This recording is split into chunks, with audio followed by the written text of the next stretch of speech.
Bang, mungkin sedikit Bang tanggapannya, ini kan lagi huru haranya terkait hak cipta ya. Abang sendiri menanggapinya sebagai musisi mungkin seperti apa sih Bang? Sorry. Ya, gue sih menanggapinya dari sisi gue pribadi ya, maksudnya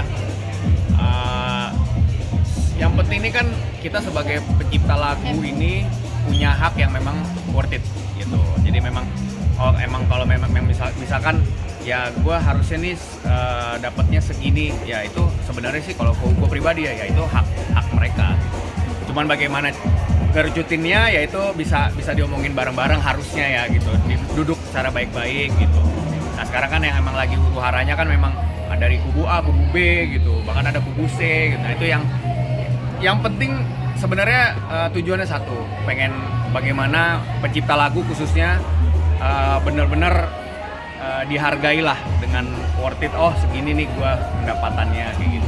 Bang, tapi dengan adanya hak cipta ini justru merugikan pencipta lagu sendiri atau gimana sih Bang? Karena menurut dari pengamat musik juga mengatakan kalau kasusnya seperti ini itu justru merugikan pencipta lagunya Bang, karena sebenarnya sih nggak juga sih, maksudnya karena kan sebenarnya sistem kayak gini gue sudah sering membaca dan nonton juga, mengetahui di Eropa pun, di luar negeri, di Amerika pun sudah menjalankan kayak gini udah 10 tahun yang lalu gitu. Gue jadi sedikit tahu lah, apalagi tentang kayak Mas Dhani suka sharing juga kalau di luar negeri begini gini, dan gue punya beberapa temen juga di Australia, drummer pencipta lagu, mereka tuh benar-benar yang memang yang seharusnya gitu.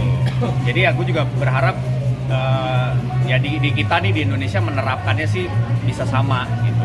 Anggaplah Bang kasusnya kalau bisa saya putar antara Lesti dengan Bang Yoni Dores. Siapa? Dodi Dores. Yoni Dores.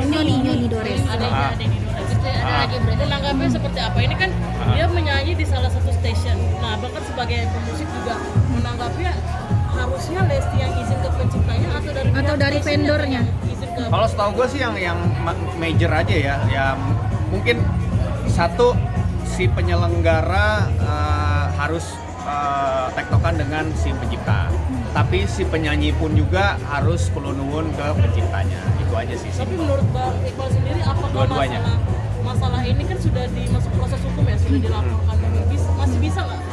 Ya selama nggak usah soal direct license, nggak usah soal royalti, apapun kalau kita selesaikan dengan bisa ngomong duduk bareng baik-baik, gue rasa sangat memungkinkan untuk oke, itu titik temunya. Kayak tadi gue cerita soal ya ini pengalaman hubungan rumah tangga, apapun kita omongin gitu, duduk bareng baik-baik. Oh dari pihak A maunya begini, dari B gimana? Mungkin negotiable baik-baik gini-gini. Nah pasti ada titik temunya lah. Yang penting ya kalau menurut gue pribadi intinya dua-duanya harus jalanin. Satu etika, moral terus ada gitu, dan secara profesionalnya juga harus dijalanin juga kayak gitu. Tapi ini katanya pihaknya Dedi Dores salah alamat melaporkan Lesti. Salah alamat. Iya, Harusnya melaporkan ke pihak LMK untuk menagih hak royalti, tetapi malah menegur secara personal ke pihak artisnya. Gimana tuh Abang mungkin? Kayak ini ya. Seperti kayak kasusnya Ari Bias dan Agnes Mo. Ya itu sih yang tadi gue bilang, maksudnya mungkin harusnya bukan salah alamat sih, mungkin lebih ke dari dua pihak sih. Walaupun ya tadi memang udah mungkin diatur dengan negara, tapi mungkin secara pencipta lagunya juga gue kayaknya kurang worth it nih dapat sekian, ya punya hak juga untuk membicarakan personal juga ke pencipta lagunya langsung gitu loh. Jadi emang oh ya lo maunya berapa gini intinya duduk bareng lah, intinya sih. Berarti inti dari Bang Iqbal semua bisa diomongin. Iya sangat. Iya dong. Maksudnya kan gue juga mungkin gue bukan pencipta lagu yang ini ya, tapi gue juga nyiptain lagu. Tapi kalau gue sebagai merasakan mereka ya, yang pertama adalah yuk kita duduk bareng. Guanya juga akan menjemput. Yuk, misalkan siapa lo mau pakai lagu gue, ya udah lo gimana? Nanti juga ada jangan segitulah Bang Iqbal gitu. Mungkin kalau gue gitu ya. Nah nanti gue juga akan gimana sih orang lo tiba-tiba komunikasi bagus, tadinya nggak kenal tapi tiba-tiba lo dijemput, ditelepon, ngajakin meeting bareng, duduk bareng, bahkan mungkin ke rumah ngobrol baik-baik. Toh juga ada, jadi guanya juga akan luluh juga gitu loh.